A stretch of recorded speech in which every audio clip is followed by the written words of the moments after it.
started because you guys are all here on time, and that's awesome. And thanks for coming out on this rainy day. Something to do, right?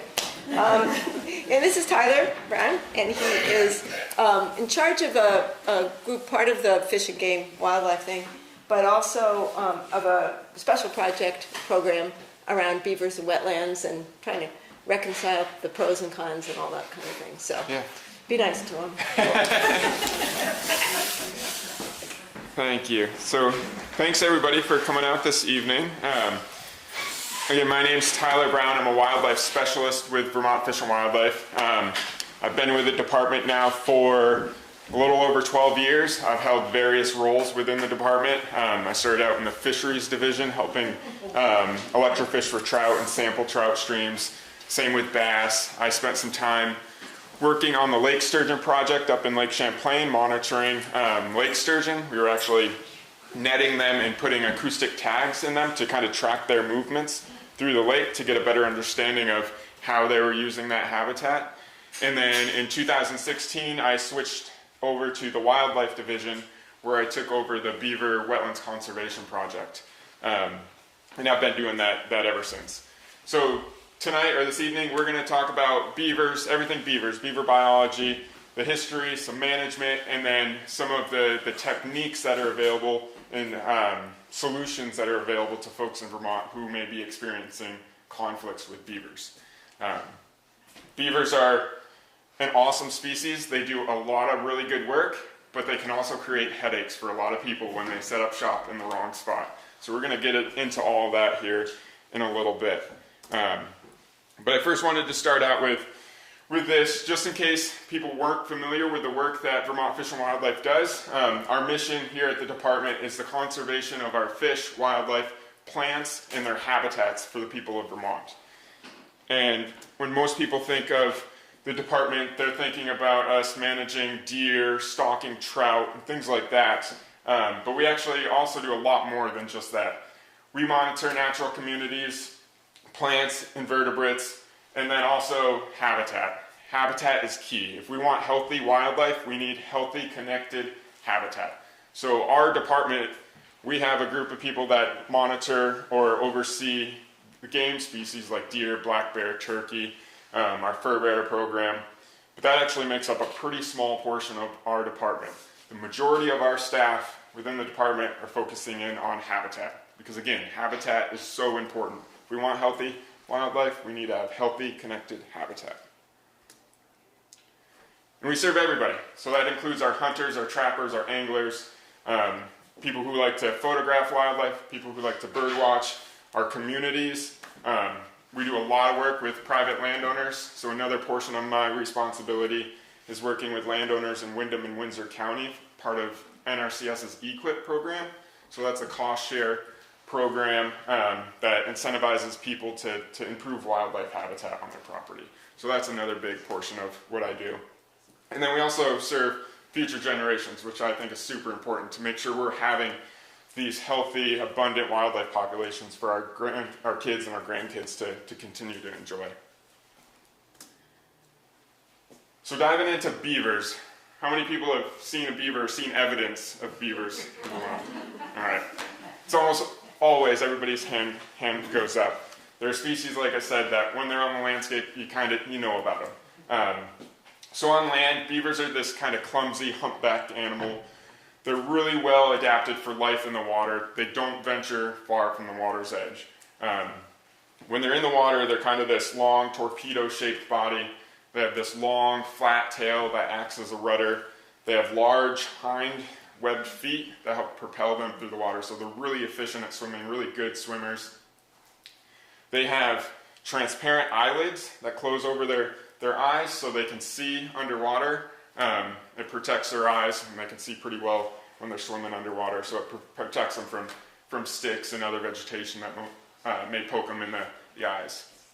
Their nose and ear channels automatically close when they dive underwater, so they can't ingest any water, so that allows them to chew on trees underneath the surface. And then one of my favorite things about the beaver, I think it's just a really interesting thing. Don't ask me why. But what I really think is really cool is they have fur-lined lips. So we have hair above our lips, all around our lips. Beavers, their lips are actually covered in fur. And I think that's just a really interesting fact. So I think that just kind of helps keep them a little warmer when they're swimming in cold water. And then also, another great thing about beavers is their fur. They have these nice long guard hairs that help protect the really dense underfur. And that underfur is what keeps them warm. And those long guard hairs actually help waterproof and trap air underneath into that dense fur. But I'll pass this around if people want to feel it. Super soft, super warm. So beavers are herbivores, so they eat plants and trees. They don't eat fish. When they're eating trees, they're after that cambium layer, which is that inner layer, and that's what supplies the tree with most of its nutrients. So the primary tree species that they're after are going to be willows, maples, alders, aspen, birch trees. A lot of the tree species that you're going to find in and around riparian areas are what beavers are going to eat. They, for the most part, are going to avoid conifers like spruce, white pine, hemlock. They occasionally will chew those down to use them to build dams, but I think it's the pitch that they don't really care for in those conifer trees. In the summertime, they will eat also vegetation like leaves, lily pads, cattail bulbs, things like that as well. And I don't know if there's sound on this.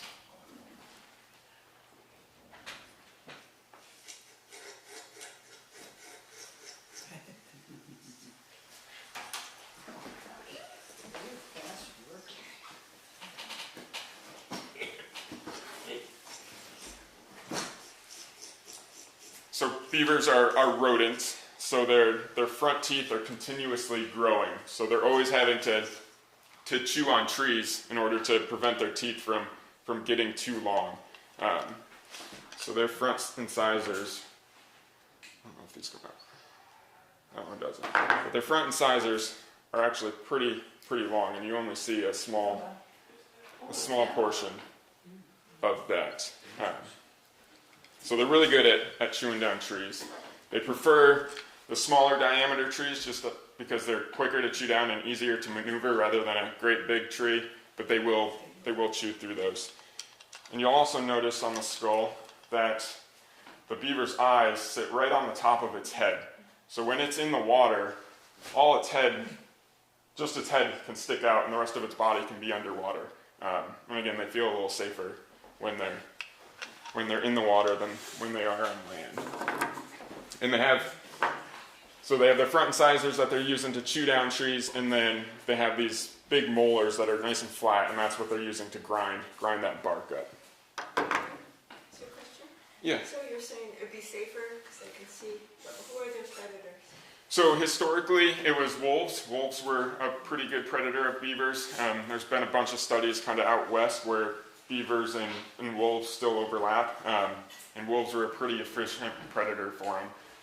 They're opportunistic, but there's actually been some studies that show wolves actually waiting and ambushing beavers as they're using their trails to come out of the water onto land. So yeah, beavers, that's one reason beavers build dams, is because they feel a lot safer in the water than they do on land. So a beaver colony is typically made up of, on average, 6 beavers. It's going to be 2 breeding adults and then multiple generations of kits, or those baby beavers. So for example, take this spring for an example. You'll have 2 beavers, 2 breeding adults, that'll give birth to 2 to 4 kits this spring. Those kits will spend this summer through the winter with their parents. That following spring, those breeding adults will give birth to another set of 2 to 4 kits, which will spend that year with them. That following spring is when that first generation of kits, which will be 2 years old, get kicked out and look for their own habitat. And it's often those dispersing 2-year-old beavers that are the ones kind of finding themselves at road culverts and creating some issues for us. Beavers live in lodges, so sometimes you'll see them the lodge, that big pile of sticks and mud out in the middle of the water. Other times you'll find it along the bank. Their lodge is really well insulated. It's made up of about a foot of mud and sticks, and they'll have multiple chambers or multiple levels in it, and I think it's really cool. So the bottom level will be closer to the water surface, and that's where they're going to bring in sticks and eat them. And then that upper level is actually where they'll sleep and raise their young. And they'll actually build almost like a little nest up there. So they'll bring in grasses and sedges and dry them out. And it's pretty much like a little nest in there, which is pretty cool. In the wintertime, their pond, depending on where they're set up, their pond is likely to freeze completely over. So the beavers are actually locked under the ice for the entirety of the winter until that ice thaws. So they rely on an underwater food cache to be able to survive. So in the in the fall time, they're really busy cutting down trees, bringing them back to the lodge, and sticking them in the mud to kind of anchor them down. And then that whole time, when the pond is frozen over, they're just diving down, grabbing a stick, bringing it back to their lodge to eat.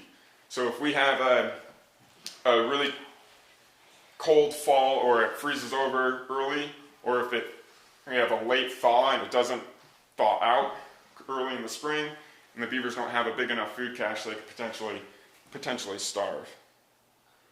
And a beaver's territory is a little dependent on the habitat quality. So beavers are relying on that food source. So if they have a really good food source, they'll use more of a core area. If it's not as great, they'll expand out a little bit. But it's on average around half a square mile.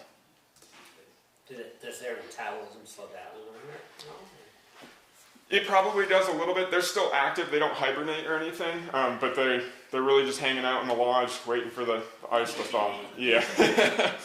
And actually, I didn't mention this, but I said their lodge is really well insulated. There was a study done up in Alaska that looked at this, and the outside temperature when they recorded it was 50 degrees below zero, and inside that lodge was actually, I think, 34 degrees above zero.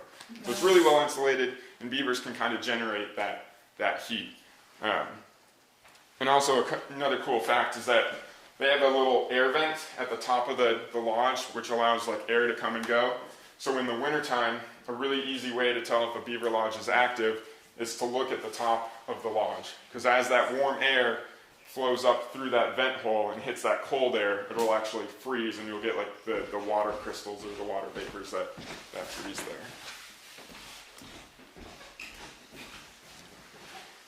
So again, beavers are really territorial animals, but like most animals, they try to avoid direct conflict with one another. In one way they do that is by building castor mounds. So a castor mound is essentially like a scent mound that's built at the edge of the water, and they'll secrete castoreum, which is a scent gland that they have. They'll mark the edge of their territory doing that, so any beaver swimming through there will smell that, and it's a signal pretty much to say, hey, this area is occupied, you need to move on. Beavers will also use that castoreum in their oil glands to help waterproof their fur. So that beaver in the background is secreting some of that oil and working it into its pelt to help make it waterproof. And another really cool fact about beavers is that they have a specialized toenail to help preen that oil into their fur. So it would be on like our ring finger, they have their normal toenail, but then they have another toenail that comes out to the side. And that's what they use to groom themselves, which is another cool thing about them. So beavers are considered a keystone species. Has anybody heard that word? Do you know what it means? I see some nodding, I see some shaking. So a keystone species for beaver, beavers are a species that they build habitat that other species depend on some portion of their life cycle. So that's why they're considered a keystone species. And beaver dams they help create the basis of the food web for a lot of species. So when a beaver builds a dam, they're increasing the productivity of that water. So they're warming it slightly, they're increasing the phytoplankton that can live there, which is like the algae, the zooplankton, your macroinvertebrates, which are like your aquatic insects. And then you'll have your trout and your fish that are feeding on those insects. And then you'll have your mink, your otter, kingfisher, blue heron that are feeding on those fish, and also amphibians and reptiles. You'll have a ton of different songbirds that are going to use those areas. You'll have your waterfowl, and then some of your bigger mammals like your moose, your bear, your deer, that'll all use that same habitat as well. And also when beavers flood areas, they can kill any trees that get inundated with water, and they can actually create snags. So snags are standing dead timber, and over time you'll get like your pileated woodpeckers, which can carve out cavities in them that they'll nest in. You'll get other species that are using those to den as well. And these wetlands are really like our aquatic filters. So I just listed a bunch of reasons why they're important for wildlife, but these dams are important for people as well. So again, those dams slow the flow of water. They're capturing a lot of sediment that otherwise would just get washed downstream. So during high rain events, they can actually reduce flooding downstream. And when they're allowed to, those dams can help build up the stream bed and help reconnect streams with their floodplain, which is super important when we're talking about mitigating flooding. The challenge with that is that we have a lot of infrastructure within the floodplain of a lot of areas, so it can be really hard to allow rivers to connect with that riparian area and that flood zone, or that floodplain, but it's super important. Can you do that again so that I understand what you're talking about? They raise the bed of the stream. Yep. Then what happens and how is that beneficial? Yeah, so over time with a beaver dam in a stream, all that settlement will start to get captured and it'll start to raise that stream bed, because we have a lot of rivers that are in size, so they have like steep banks. When those rivers rise, they're like channelized. So instead of that water rising and connecting to the floodplain, it just kind of gains speed and momentum downstream. But with beaver dams, they can help raise that stream bed and allow that water to flood over the bank into the floodplain and surrounding areas. And it slows down, yeah. So that surrounding floodplain can absorb a lot of water that otherwise would just be channelized and headed straight downstream. So an example for that is like Otter Creek. If you're familiar with Pomainville, WMA, it's right along Route 7. It's not beaver dam related, but there's really no infrastructure in there, so Otter Creek's allowed to jump its banks and flood acres and acres of land. And all that water is being absorbed there, where if that land was all developed and it had to be through or stay in the river, it's just going to go downstream, and there could potentially be more flooding in like the middle area. We have a number of parcels there where the water can actually disperse over a pretty big area, and it is reducing flooding.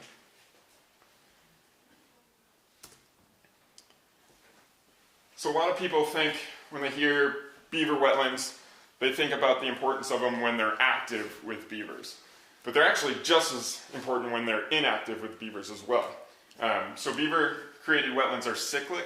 So that means, for example, beavers will move into a stream. They'll dam that stream, they'll flood it. They may build multiple dams over the years. And they're going to live there until they deplete that food source. And that could take a year, it could take a couple of years, it could take 5 to 10 years. But once they deplete that food source, they're going to be forced to move on to another place because they need that food to survive. When they do that, their dams that they built become pretty porous and they'll hold back less and less water because the water will filter through that mud. Beavers are constantly repairing those dams every night, pushing new mud to hold back that water. So when that pond dewaters, all that sediment that was underwater is incredibly rich with nutrients. So when it's exposed to the air, all those seeds that were down there can germinate fairly quickly, and it can green up really, really fast. And these areas like this are super important in the springtime, especially for black bears. When bears come out of hibernation in the spring, there's not a lot of food available to them. And these areas are often the first place to green up, so bears will seek out those locations to feed on that green vegetation. And kind of later in that cycle, when it gets a little more dense, you'll have your deer that raise fawns in there because it's a good place to hide them. And then you'll also have your predators like your bobcats and coyotes that are going to be in those areas searching for food.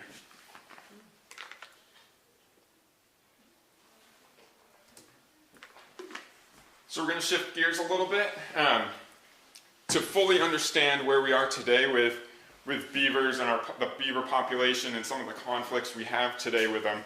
We need to kind of understand where we were and where we came from. So beavers were kind of a sought-after species because they're so versatile. There's a lot you can do with them. And in Europe, it was the exploration into Russia, or it was the fur trade that really pushed people into Russia looking for fur. It was all unregulated take. There were no regulations on when you could trap, how many you could trap. You could just go out whenever you wanted to. And as you can imagine, that depleted resources there very quickly. And by the end of the 1300s, a lot of species in Europe were extirpated because of that. And that's what really started to push the exploration west to the New World. So when Europeans first arrived to the New World, Native Americans were still using like stone awls, skin kettles. They were kind of in the Stone Age, and European tools were vastly superior to what the Native Americans were using. And when they became aware of this, they wanted those tools. And fur became their way of getting some of those tools. It really started this system of trade. So for example, one beaver pelt could buy, or 10 beaver pelts could buy one gun. One beaver pelt could buy either a half pound of powder, 4 pounds of shot, a hatchet, half pound of beads, or a pound of tobacco. So this really created this whole system of trade. And again, there were no regulations saying when you could trap, how many you could trap, or anything like that. So again, as you can imagine, that extirpated a lot of species and depleted a lot of populations fairly quickly. And that's what ultimately forced or had people move further and further west, was that demand for fur. Yeah, I pretty much just touched on that. It was the demand for fur that pushed a lot of that exploration west, and it left a lot of decimated populations back east. And looking a little more specifically at Vermont, Vermont went from 90 to 95% forest to about 30% forest. So it was a significant habitat change by the early to mid 1800s. So along with unregulated take and that habitat change, it really changed what species could live here. So we lost a lot of our iconic species during that time. Our white-tailed deer, our black bear, fisher, porcupine, Atlantic salmon, mountain lions, wolves, marten, all those species were gone, turkeys. Beavers, on the other hand, had already been gone from the landscape about 100 years prior to that. And during the absence of beavers on the landscape, a lot of our infrastructure was built. We built a lot of our roads, a lot of our establishments, without there ever being beavers here in Vermont. There was multiple generations of people that lived in Vermont without ever seeing a beaver, without ever even knowing what a beaver was. So as you can imagine, when we had beavers on the landscape, with nobody thinking prior to putting a road along a wetland or through a wetland, we didn't think about the conflict or the consequences that could create. So in 1910, we officially protected beaver as a protected species, and then in the 1920s through the 1930s, we actually started to reintroduce beavers to Vermont. We live caught them from the Adirondacks and parts of Maine and released them here in the state. I believe one of the first locations was up in Peacham, and then I think in Bennington we also released some of the first beavers as well. So after those reintroductions, we started to do surveys to just see how well those reintroduction efforts were doing. And in 1941, we did a survey that revealed 400 beavers, mostly through all counties in Vermont. We did that survey again in 1944, and that estimated the population to be 1,100 beavers, well established throughout Vermont. And then we repeated that survey again in 1949, and we estimated that population to be around 8,000 beavers. And then the next year in 1950, we opened up the first 15-day regulated trapping season, and the estimated harvest was around 1,100 beavers, which just 6 years prior was the estimated population. So the reason why the beaver population exploded like it did was multiple reasons. One, we didn't have the natural predators like wolves on the landscape. And two, our land use was also changing again at that time. A lot of our farms were starting to be abandoned or left behind, so those farm fields that were probably wetlands before we moved here started to grow back up into young forest, and that's the good habitat for beavers. So there was all this really good habitat, unoccupied habitat for beavers to take advantage of. So their population just soared. And again, we don't have those predators of beaver anymore, so it's really our licensed trappers that can help control populations. Today we have, our harvest is around 850 beavers during that regulated trapping season, which is going to be from the 4th Saturday in October through the end of March. Of those 850 beavers that are caught in season, 35% of them are caught for doing damage. So damage, we'll get into in a little bit, but that could be plugging culverts, flooding septic systems, chewing trees, things like that. An additional 600 beaver are removed outside of that regulated trapping season, again, for doing damage. We really encourage people, when possible, to have beavers removed during that trapping season, because during that time, a licensed trapper can utilize the animal for its fur and for its meat. Beaver meat is actually really good. So our beaver population today is doing really well. It's thriving. I can't drive more than a few miles in any direction in Vermont without seeing some evidence of beavers. So they're doing really well here, which is awesome to see. And with that, the beaver population is doing really well. Our human population, especially over the last few years, has gone up. So conflicts are on the rise as well. And we have found that people really value wildlife until it starts to create issues for them, especially if it starts to cost them money. I hear from a lot of people, and I'll hear from folks that I really like the beavers here, they're doing great things. It's like, okay, awesome. And then maybe a month later, they're like, oh, this beaver's gone and chewed like a handful of my trees. I can't have it here. I don't want it. And it's because it's just doing what beavers do, but people's perceptions change. So again, people really value wildlife until it starts to create issues for them. So with that, the department in 2000 created the Beaver Wetlands Conservation Project.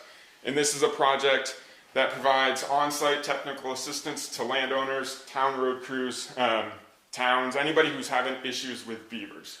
We recognize the importance of beavers on the landscape. We wanted to give people another resource to resolve conflicts. And the goal of our project is to, when possible, maintain that high-quality beaver-created wetlands, because it is so important. So then, in 2002, along with DEC, we came up with the best management practices for resolving human-beaver conflicts in Vermont. And this document talks about beaver biology management, the history, some of the techniques that are available to resolve conflicts, and then some of the rules and regulations regarding wetlands and beaver-created wetlands. We currently have funding through a grant with the U.S. Fish and Wildlife Service. We also have money or a grant with the Vermont Duck Stamp Fund. So the U.S. Fish and Wildlife grant helps pay for my time to do site visits. The Vermont Duck Stamp Fund helps pay for materials to build the devices, and we'll talk about what those devices are in just a second. And then we also get money from Pittman Robertson, which is the PR money. It's the tax on firearms, ammunition, archery equipment. For our program with the duck stamps, we like to split the cost of materials with landowners. So if I'm working with a landowner or a town, and we decide to put in a beaver baffle at a site, we'll split the cost of those materials with the landowners, roughly 50-50. And that way it extends our funding a little bit, and it also incentivizes the landowner to kind of care a little more and want to keep track of that device and make sure it continues to work.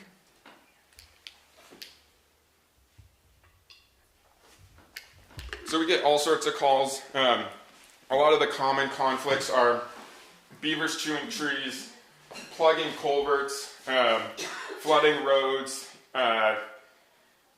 in ponds that are encroaching on like septic systems or homes or things like that. We get a lot of calls about beavers moving into somebody's like backyard pond or naturally occurring pond, and I'll provide advice to them for those sites. But again, our funding is really geared toward maintaining beaver-created wetland habitat. So a beaver in somebody's backyard pond, that's not beaver-created. So in those situations, if somebody wants the beavers in their pond but just can't have them flooding their property, there is another private business that does similar work to myself that those landowners could hire. So for the last few years, again, common conflicts, over 70% of the sites that I'm going on are related to public and private infrastructure. So I'm receiving, on average, around 400 calls and emails a year. That's roughly between April 1st to the end of November. Of those 400 calls, I'm doing about 50 site visits, again, throughout the state. And again, from those 50 site visits, about 70% of them are related to public and private infrastructure. So that's road culverts, culverts under driveways, bridges, things like that. Flood concern is kind of a catch-all. That could be anything from beavers that have built a dam and the landowners downstream are concerned that the dam could breach and flood their property, or it could be the opposite and beavers have built a dam and the landowners are concerned that it's going to back up water onto their property. So it's kind of a catch-all category for us. Of those 50 site visits that I do, my recommendations are in the bottom left. Monitor situation is 24% of that. Again, monitor situation is kind of a catch-all. It's something that can mean that there's currently not a conflict, but if the beaver activity changes slightly, maybe then it'll start to create issues. So it's something we just going to keep an eye on. The landowner can call me back if things change. Trap beaver in season is recommended about 21% of the time. So that would be by a licensed trapper during that regulated trapping season. Install baffle or install fence is recommended about 33% of the time. And then the other big category would be live with beaver. And that's about 13% of my recommendations. So there may not actually be a conflict. It may be a perceived conflict, and maybe just a little bit of education and outreach can kind of change their mind. So now we'll dive into some of the techniques that we have to resolve specific conflicts. The first one is going to be exclusion fences. So these are going to be a device that's installed at the inlet of a culvert, and the idea is that it prevents the beavers from getting to that culvert and plugging it. Beavers really like to plug culverts. And the reason why is, one, it's the sound of running water that causes beavers to want to build dams, and that culvert usually echoes or amplifies that sound. It's like a calling card for beavers to come and dam it. And they're also smart. So essentially what they're doing is they're using the road as the dam, and the culvert's just a hole in that dam that they have to plug. So rather than build a 100-foot dam, they just have to plug a 3-foot culvert. So these devices can work really well in the right situations. I like to build them, when possible, in like a trapezoid shape. So if you have the culvert here, I like to flare out the edges at like a 45-degree angle. What I have found with doing that is that when beavers build dams, they're facing with the current, so they're facing downstream. They're not facing upstream to build the dam. So when they try to dam around the fence when it's at a 45-degree angle, it's actually forcing them to build the dam away from that sound of running water. Again, sometimes it works, sometimes it doesn't. Sometimes they will still dam around the fence. I have found that these fences work best when the primary beaver activity is upstream from the culvert. So you can see in the photo to the left, you have a nice big beaver dam up from the culvert. They have their lodge just around the corner there. So they're really just using the culvert as like a secondary impoundment, just trying to raise the water level up to get better access to the trees there. So these fences work best, again, when the primary beaver activity is up away from the culvert. If beavers are reliant on that culvert being plugged to have water there, it can be a little more of a challenge because they're usually a little more persistent. So again, a couple more examples of some fences we've built. They're pretty simple to build. We like to use cedar fence posts, and we'll drive those into the ground. In some situations, if the substrate's really rocky or something, we can use metal T-posts, but we really do like the cedar fence post because it's easier to put attach the paneling to it. Those panelings we get right at Tractor Supply. They're called goat feedlot panels. They come in a 16-foot length. They're about 4 feet tall, and then the mesh size on it is 4 square inches, and that's kind of the important part. You can get like the hog panels, and those have like the graduated openings, and some of those bigger openings beavers can actually fit through. So the goat feedlot panels from Tractor Supply really work well for us. And then we'll also frame it with 2x4s to rigid it up quite a bit. And if I have any concerns that it's not quite stable enough, I can brace it with 2x4s kind of angled down at a downward angle. In some situations, if I'm concerned that the beavers will dam around the fence, we can install a baffle or some kind of pipe through it.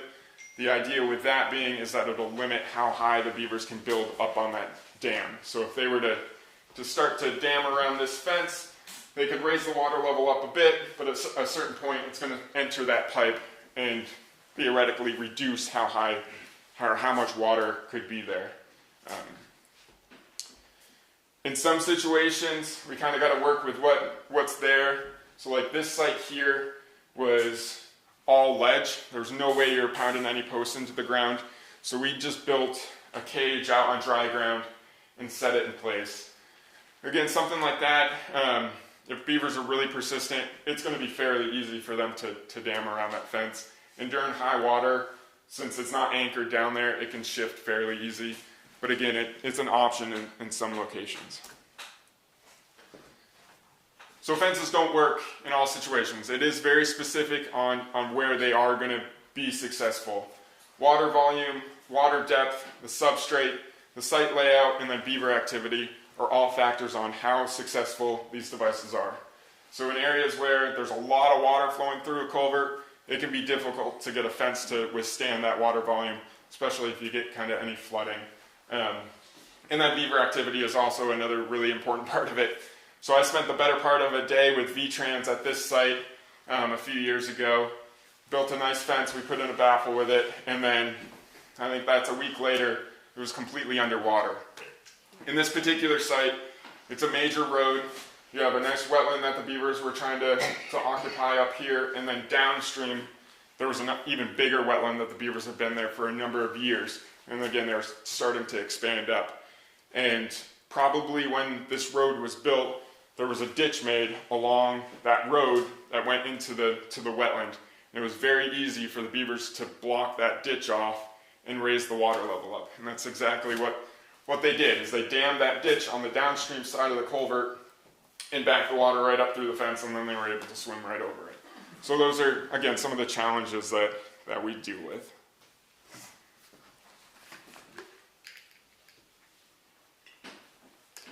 So the other device that you've probably heard of are beaver baffles. And these are going to be devices that we can install through a beaver dam. And the idea is that it can help control the water level in a beaver pond to reduce any flooding if the beavers have backed it up onto a farm field or something like that. So the idea is that we build a cage with a length of pipe. That water enters the pipe inside that cage and then flows down through a notch that we carved in the dam and down the backside. And it essentially puts a leak in the beaver's dam, and the idea is that they don't know how to stop it. We have two primary different baffles that we use, a rectangle baffle and then a round baffle. The rectangle baffle is really nice because it's really durable. The material we use is the same material that lobster traps are made out of. And then we use a clinching tool to attach it all together. and I can bounce up and down on that thing and it doesn't break. So it's really nice, it's really durable, it's fairly lightweight, it's easy to move around. It's about 5 feet long and about 2 feet tall. The disadvantage with the rectangle baffles is that the inlet of the pipe sits fairly close to the bottom. So if you're installing these in a really silty or muddy bottom, it can settle into the mud. And if the mud enters that pipe, over time it can potentially block it. So you do need a little more maintenance with them. The round baffles are nice because they can keep that inlet of the pipe up off the bottom a little bit. What I've found in certain situations with the round baffle is that it's made with the same material as the fencing. It's the goat feedlot panels. And I'll curl it around, I'll bend that cable or that wire into a cylinder. And I found in certain water chemistries that all of the welds here where it's attached can actually rust, and the stress of that cage being bent, they'll pop off. It's limited when that happens, but sometimes they do and it kind of like falls apart. So I haven't been using round baffles quite as often, but they are definitely an option to use. So again, the idea is that we're allowing water to enter the inlet of the pipe. It flows through the pipe down the backside of the beaver dam, and it fools the beavers into thinking that they've stopped the water, but we're actually passing it through. So we're typically using either like 8-inch or 12-inch pipe. We want that cage to be pretty far away from the dam. 30 feet minimum, 40, 50, even 60 feet, the better. Because if that cage is too close to the dam, the beavers are going to just think it's a leak and they'll actually just incorporate it and bury it in mud. So when this is all installed, you really don't see anything. That cage is going to be dropped over the boat, setting on the bottom, completely underwater. We'll use cinder blocks to anchor the pipe and sink it, and then really all you'll see is just the pipe where it crosses over the dam. So if we want to lower the water level about a foot, we're going to carve a notch in the dam about a foot. And again, they can be really effective in the right locations. So I really like this video. I always get a chuckle out of it. We installed the baffle here. These sticks are what I put there to help anchor the pipe down. The beavers have already come and repaired the hole that we dug in front of the dam, but they're actually working on the downstream side of the dam. And the reason they're doing that is because they can hear the water flowing through the pipe, and they're trying to stop it. So they're actually bringing sticks down over the backside, putting them on top of the pipe, trying to stop that flow of water. When will they give up on that? Like, if they're just constantly hearing the flow, will they just... Yeah, I think they eventually did give up on it, but yeah, I don't know. So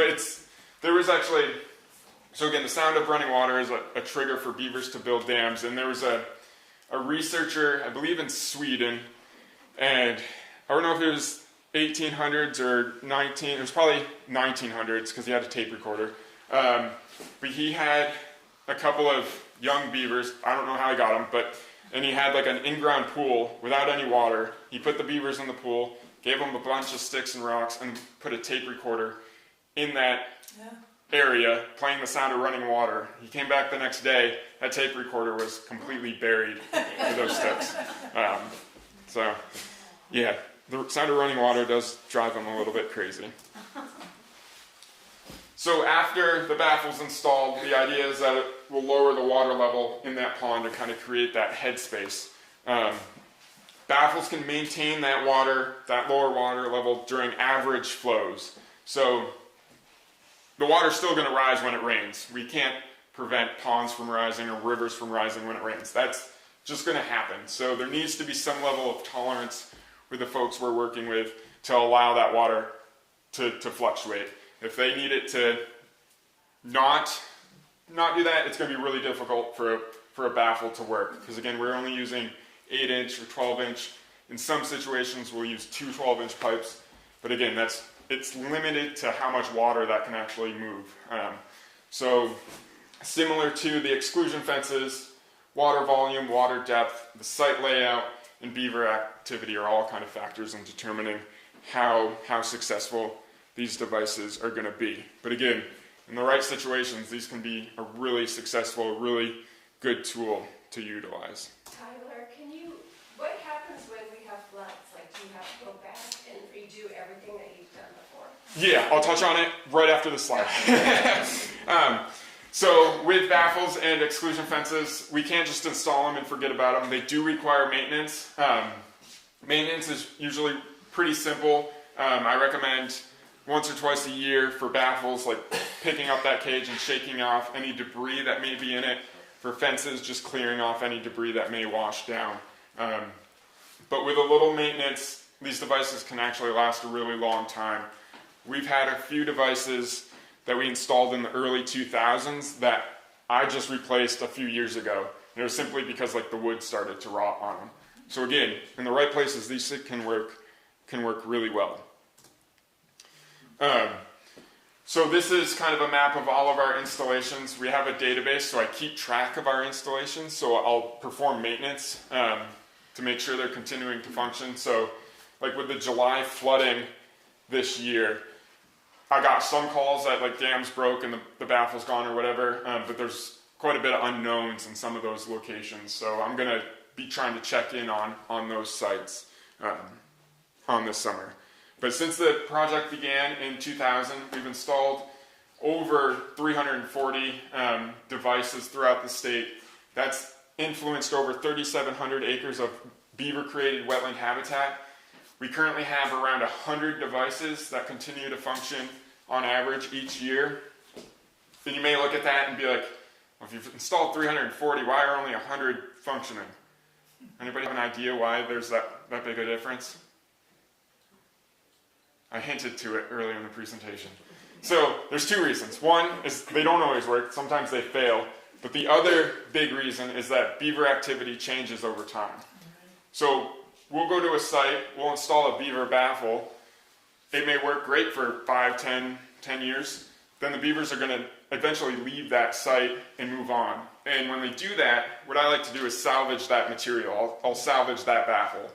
Exclusion fences I'll leave in place.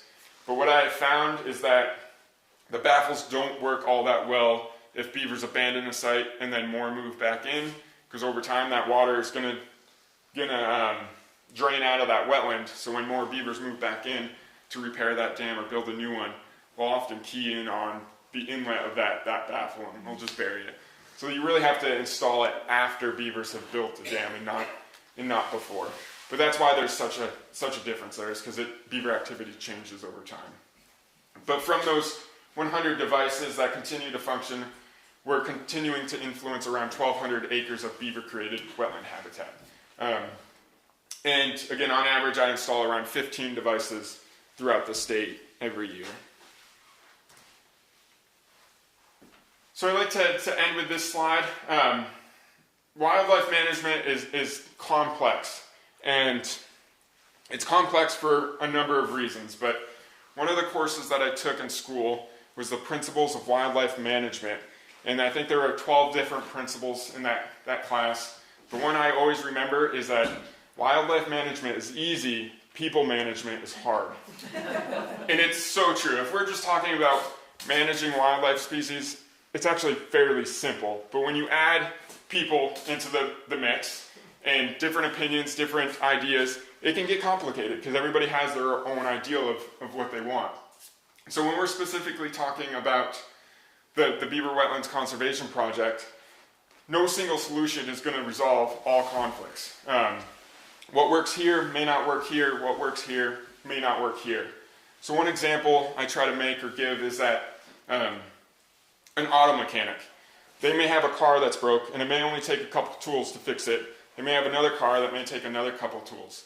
But that mechanic's going to want to have a whole toolbox available to them to be prepared to resolve any conflict that comes about or any issue that comes about. And it's the same with what we're doing here. We don't want to limit ourselves to just using beaver baffles or just exclusion fences or just trapping. All those tools available can help resolve conflicts in certain situations. So that's all I have for you. I'm happy to take any questions. Giardia, is that a result of, is it traveled by beavers, or is it just co-occurring in the spaces they're in? Yeah, so Giardia is a parasite.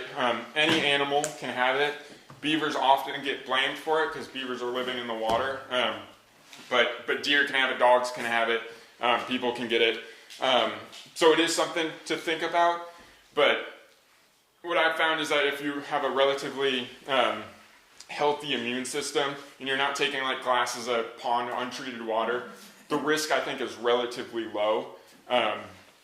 But there is a risk, so you want to have like good hygiene whenever you're working in the water. I've been doing this work for 8 years, 10 years now. I've worked in the water, and usually I'm just so busy that like I'll be building a fence, digging out mud, and then I'll just grab a sandwich and eat. I haven't had Giardia yet, but again, like I'm still aware of it, like so it is something to consider. Is there a typical lifespan for a beaver area? In other words, how quickly can they, an area to the point where they move on? Yeah, it depends on how many beavers there are, how long they've been there, and then like the habitat. So there's a lot of variables to it. What we've found or are finding is that a lot of the good beaver habitat, so that young forest with a lot of young trees, those willows, those maples, that habitat's already being occupied by beavers, and we're having like those juveniles that are searching for their own habitat go to less than ideal spots, and that rotation of like beavers abandoning a site, that food source growing back up, that cycle is kind of repeating a little faster, it seems like, in some areas, just because the beaver population is doing so well. And are beaver pelts, is there a value to them? There is. I mean, so it's not like it was in the 70s, monetary-wise, but like, if you felt this, like, the fur is all the same. It's incredible. And I didn't actually touch on it earlier, but beaver fur is unique to felting. So a lot of like your top hats that you see, or the Stetson hat, is actually made of beaver fur. Because they can go through a process of felting and get it really like shorn down, so it's just that like little tiny felt. Fur prices for beaver has actually gone up a little bit the last couple of years, and it seems like it's in part due to this show Yellowstone. If you're familiar with it, they have their hats, they're actually made of beaver, and I guess people found out about that, they really like the hats, so it actually increased the demand for beavers a little bit. But yeah, this is some of the warmest fur that is out there, and I really like natural fibers and fur, because this is a local, sustainable, natural resource that has relatively low impact on the environment. We, myself included, unfortunately, wear a lot of like polyester synthetic materials, which is convenient, but it has a huge impact on the environment because it's essentially plastic. So every time we wash our synthetic materials, it's releasing microplastics into the environment, which is obviously not good. But a local natural resource like that, that's going to keep you way warmer than any synthetic material that's naturally biodegradable. It's a resource that we should be thinking about utilizing, because again, we have regulations in place that are never going to allow for beavers to disappear from Vermont. We want these species around here, so it's just something to think about. Yeah. So you mentioned the castoreum, that it's secreted by the gland. Yep. Are you aware that that's used in food products as well? Yeah, so it's common in like perfume, and it's not because it's the smell that they're after. The castor sac itself holds scent really well. Yeah. So yeah, there is a demand for that castoreum as well. Do you know how that came about? Any idea? I honestly don't. Somebody figured it out early on. Yeah, I don't know. Yeah. Is it illegal to shoot beavers? So the short answer is yes. However, we have our regulated trapping season, which that's when we prefer to have beavers utilized. In Vermont, there's a state statute that allows landowners to protect their property from damage caused by, the statute says, rabbits and fur-bearing animals. So if a landowner has beavers that are flooding their property outside of that regulated trapping season, they have the right to protect their property. So that could mean shooting the beavers, trapping them. Preferably, it would be done by like somebody that knows what they're doing, a licensed trapper. And again, we really prefer them to be trapped during the season because that's when they can be utilized. But landowners do have the right to remove beavers. Without consulting you. Yeah, because it's in the state statute. Yeah. Why aren't you able to utilize them if they're trapped out of season? Yeah, so the reason we have that regulated season from like late fall through like early spring or late winter is that's when the pelt's going to be prime. It's going to have the thickest fur on it. So in the summertime, they're going to have like their summer coat on. That fur is not going to be all that valuable. A trapper could still utilize the meat if they wanted to, but when it's like 80 degrees out, you got to work pretty fast to preserve or take care of that meat. Are the traps that they use typically underwater traps? Yeah, the common trap that beaver trappers are using is a body gripping trap. So it's a kill trap. It's designed to kill the beaver very quickly. It's similar to like a big rat trap, but it's actually more effective and more humane. Is it underwater with the water pressure? Yeah, they have big powerful springs on them. So when somebody goes through the trapper education course that's required to be able to get a trapping license, they go through the whole training on how to properly handle that trap and make sure they're setting it so it gets a quick, humane kill. Yep. Can you ever relocate? It's hard. Yeah, we don't allow for the relocation of wildlife. There's a number of reasons. One is the concern about spreading disease. So beavers are relatively healthy, but animals do get sick. So if you were to take a beaver from Londonderry and then bring it over to Springfield, say, you're potentially moving that disease over the landscape at a really unnatural, faster pace than if the beavers just kind of move on their own. So that's definitely one concern. The other concern, again, is that we have a really healthy population, so there's not many places to put beavers, and they're territorial. So if you were to take a beaver and put it in an area where there's another beaver, that beaver that's living there is either going to kick that one out or even kill it. And it's often not as people will see the animal like swim off or walk off, and they're like, oh, it's a happy ending. But you're taking an animal from an area that it knows to an area that it's not familiar with, and it could potentially starve, die of predation or exposure from the elements because it doesn't know where to get shelter, food, or anything like that. So those are kind of the reasons we don't allow for the relocation of wildlife. They're very prolific, right? They breed number of little pigs. So yes and no. So they're only breeding or reproducing once a year, but they do produce like 2, maybe sometimes 6 kits in that litter once a year. What's the survival rate of that? So beavers typically, I think, live to around 10 years old. Again, we don't have all that many natural predators as far as like wildlife. I think coyotes, black bear, bobcat, maybe an otter would prey on like a young beaver given the opportunity, but they're by no means as effective as wolves once were.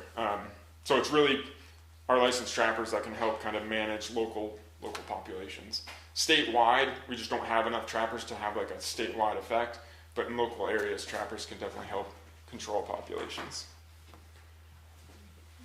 Do you see a dam with multiple tiers? Does that mean that it's multiple generations, or can one family of beavers kind of create that multi-tiered dam? Yep. Typically, beavers will have like their primary dam where they'll have their lodge and they spend most of their time. It's usually the biggest dam, but then it's very common for them to build multiple dams either downstream or upstream.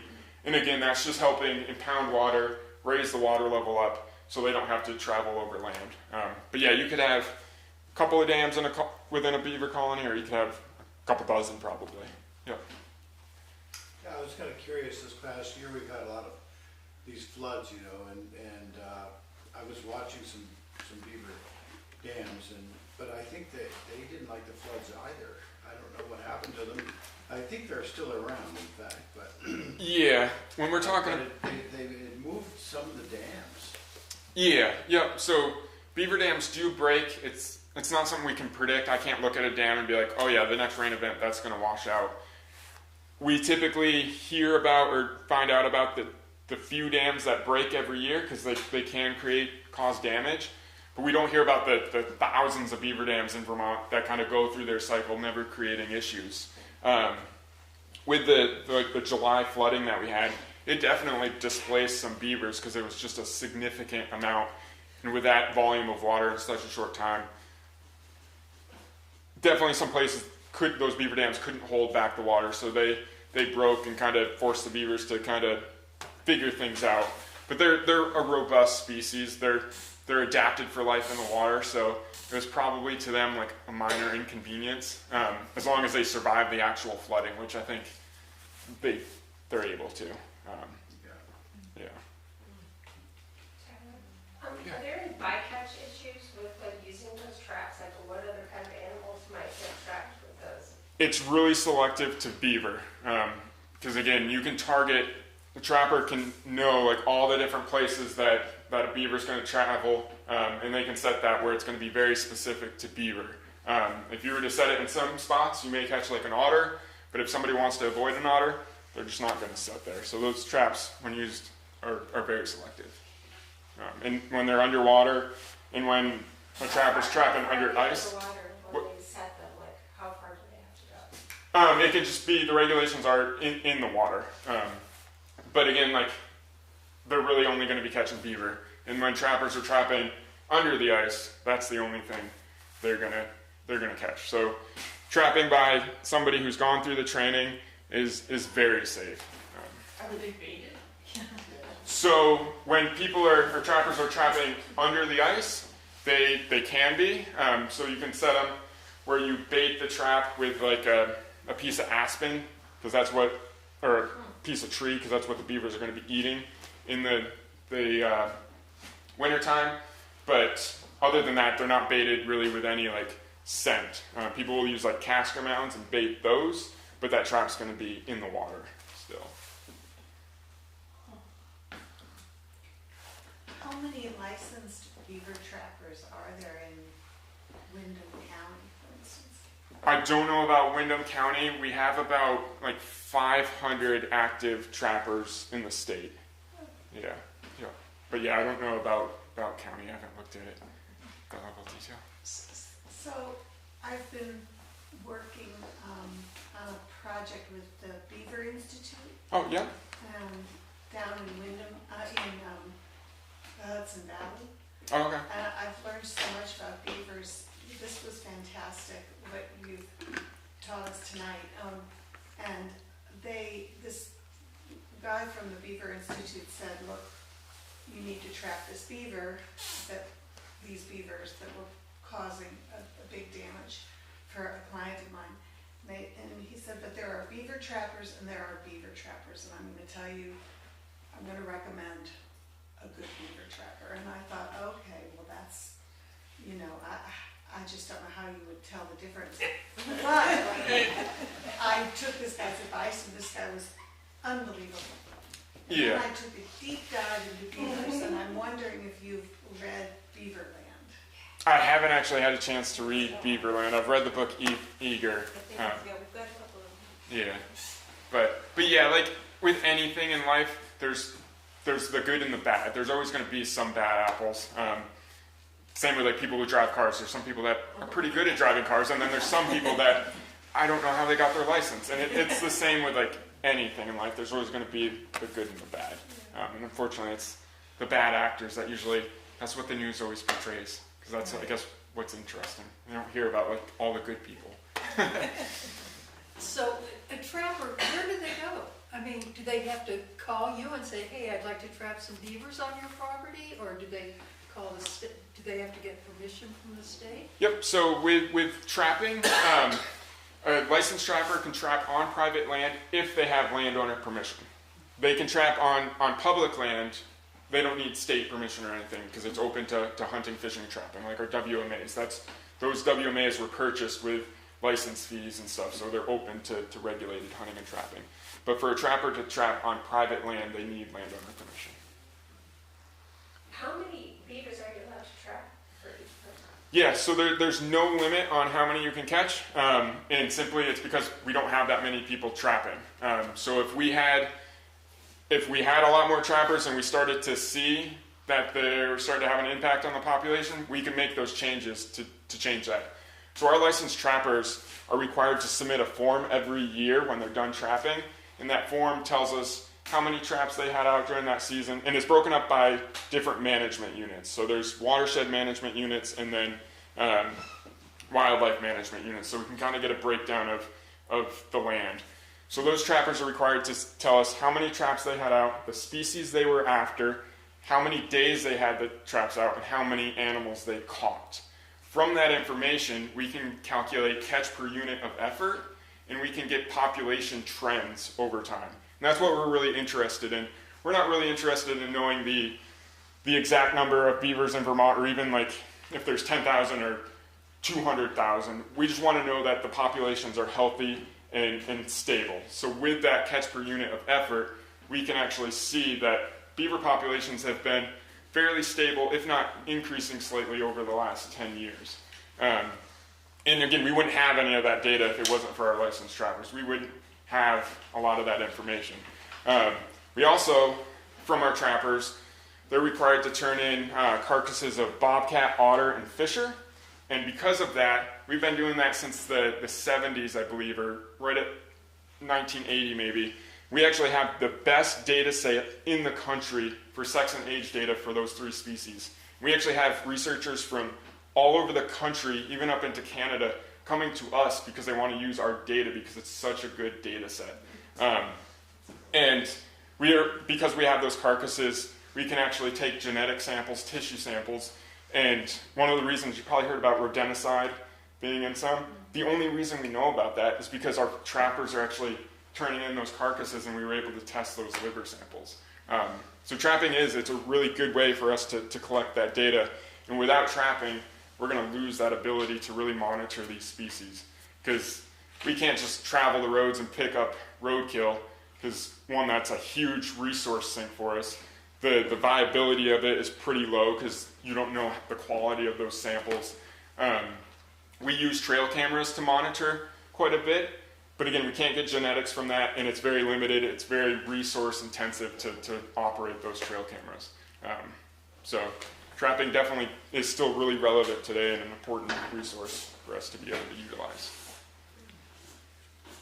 You mentioned secondary rodenticide poisoning. Yeah. Is there any talk about, like, I know Massachusetts is trying to pass some legislation, you know, like trying to get rid of it because it's so Yeah. so many I'm not sure of the current state, but there was talk, or I believe there was a regulation trying to be voted on in Vermont to limit that, but I don't know where that stands. This is another question before. Yes, one other Oh, yeah. question was, the amount that they have for their litter, there are 2, 4, 6. Yep. Is that based on their health or based on populations in the area? Yeah, it's probably based on their health. So a lot similar to a lot of species, they can kind of not predict, but they'll reproduce what they're capable of having. So yeah, their litter, if they're really healthy individuals and there's a lot of good habitat that they're able to be a healthy individual, they may give birth to more beavers, and the better the habitat, those beavers may be more likely to survive. Whereas if that female's in poor condition, she may not be able to produce enough milk for those kids to survive. Or if the habitat's really poor, then they may not be able to survive long afterwards. Thank you. Yeah. Just wanted to thank you. I know you've been on the road a long time. Yeah.